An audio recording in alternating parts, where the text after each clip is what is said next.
Um, but because, as I continue to encourage all others to do, I've signed up for years now to the prisoner newsletter at the Freedom Archives. I did just see this story from the other day,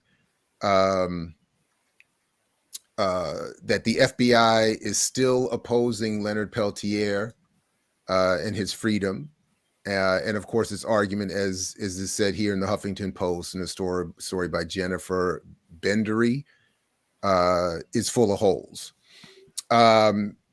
So as they said, they've been covering, the Huffington Post has been covering Peltier's case for a long time, and sent a routine request to the Federal Office of the Pardon Attorney about the status of the petition for clemency for Peltier, and they did get a response from the FBI, which reads in part saying that the FBI remains resolute against the commutation of Leonard Peltier's sentence for murdering FBI Special Agents Jack Kohler and Ronald Williams at South Dakota's Pine Ridge Indian Reservation in 1975.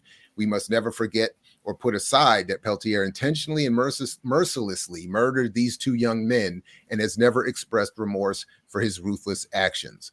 Peltier's conviction, rightly and fairly obtained, still stands and has withstood numerous appeals to multiple courts, including the U.S. Supreme Court.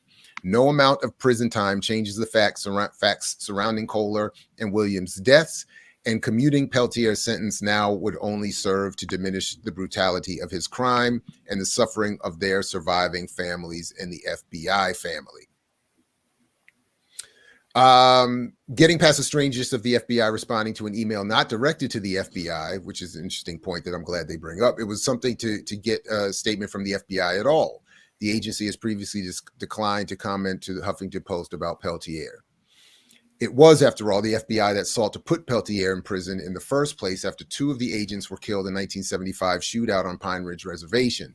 Its new statement affirms that it still wants the now ailing 77-year-old to stay there despite decades of outcry from international human rights leaders, including Pope Francis, Nelson Mandela, Mother Teresa, the Dalai Lama, Desmond Tutu, and Coretta.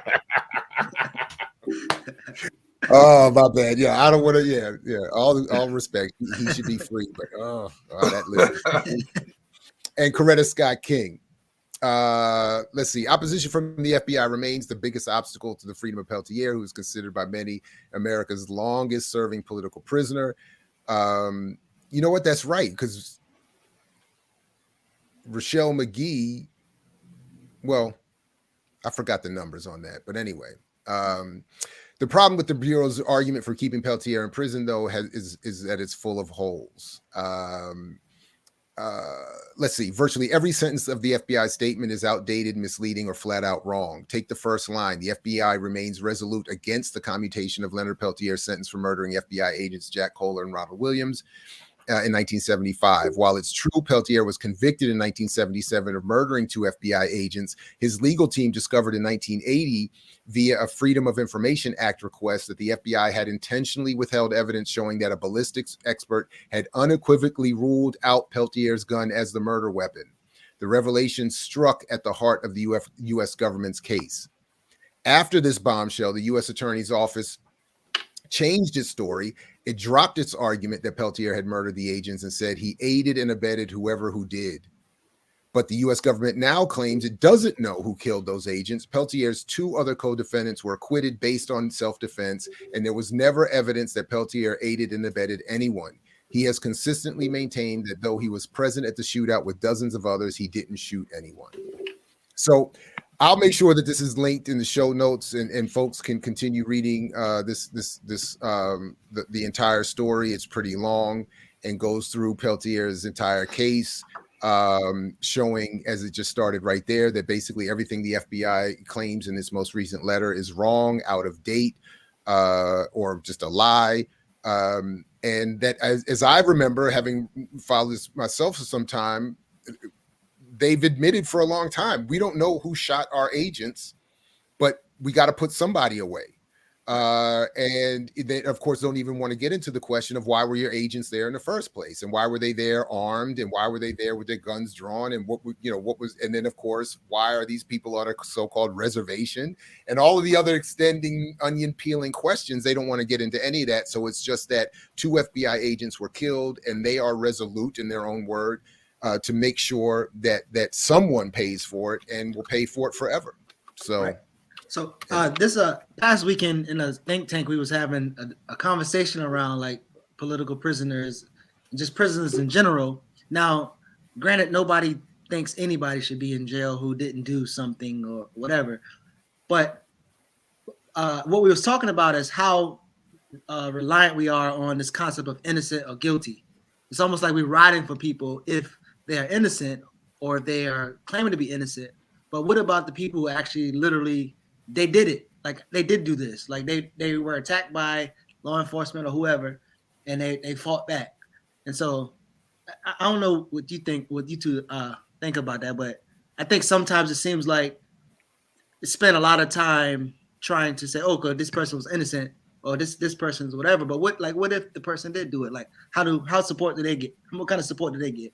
For example, the brother in South Carolina who's going to be supposedly killed by a firing squad, like reading through the story about like he went into the store to actually rob the store. The man pulled a gun out of him. He took the gun away from him. And then the man pulled another gun out of him and shot him. And then he shot him back. So it's kind of like I don't know. I don't know what y'all think about that. Diallo? Yeah, well, I oppose the death penalty. I don't think the state should have the power to murder people.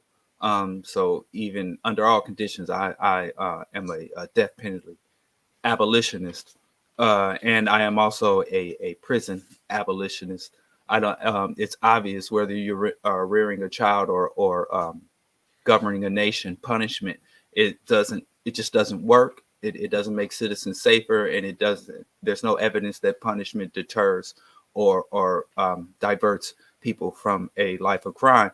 I think Ward Churchill put it best when it comes to individuals like Leonard Peltier and even Mumia, that they're not in jail because they're guilty or innocent of a crime. They're in jail to demonstrate the arbitrariness of power, so that it can demonstrate to the rest of us that the power and conviction that those in power have to sustain the status quo. Because when Leonard Peltier they were actually armed to fight against other Native Americans.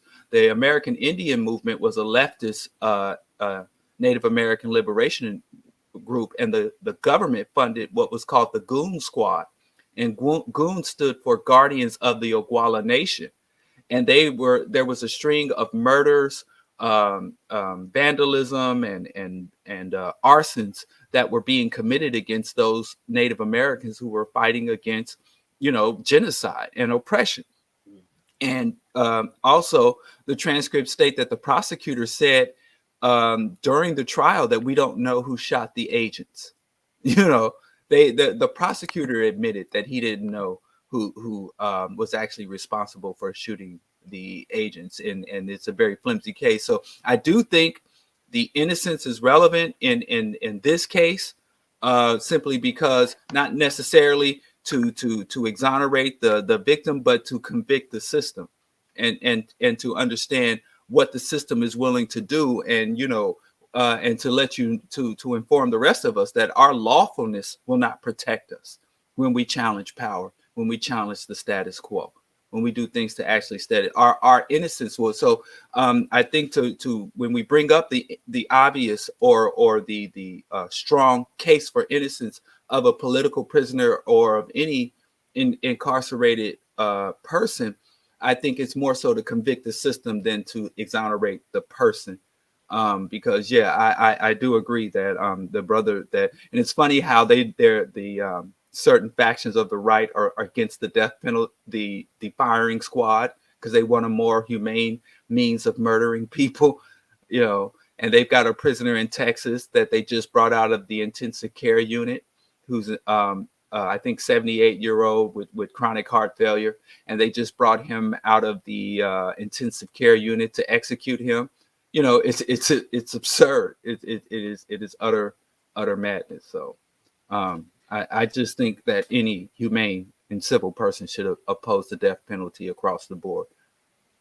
Man, I'm drawing a blank. People, anybody in the chat familiar with WPFW in that community, please. But there was a brother, a lawyer, and he used to make this point all the time that we should assume that they're guilty and defend them as vociferously as anybody, as a prisoner of war, if anything else. But I'm also very Daruba on this, and shout out to Daruba and shout out to Eddie Conway, and I hope to whatever extent possible he's doing better or okay, or finding some peace in his condition. And I can't help but bring it up, but I got in, this was, it caused me problems at the Real News Network when Daruba made this and they censored the segment where Daruba made this point, where he said he was very upset at a discussion that had taken place on Democracy Now! Between Amy Goodman and Angela Davis, where they talked about Assata Shakur as being innocent and deserving to have the warrant lifted and her exile lifted and all of that. And Daruba's point was, when you make that argument, you take away the agency and the consciousness and the clarity of the activity of those who were knowingly engaged in revolutionary struggle. And I get it. I get the discomfort, because it's easier to say, it's easy to make an appeal for their freedom on the basis of innocence, as opposed to the basis of justified political activity. But Daruba's point was, from at least as I take it, from our perspective, it should be, don't make the argument based on the innocence, but make the argument based on they are prisoners of war, were legit in their activity, and should be freed. In fact, he said in the interview, he said Angela didn't train Assata. he said she was a better shot than me. So I mean, but anyway, so I just want, in any event, what in general I tend to support the endeavors of those organized around a specific prisoner's case. And if that's the approach they want to take or think is then I generally support it. But I like but philosophically, I'm very much where Daruba and this brother is, that I can't remember, unfortunately, who I'm thinking of, but that we should be defending them as prisoners of war and on the basis of the righteousness of whatever they were accused of having done.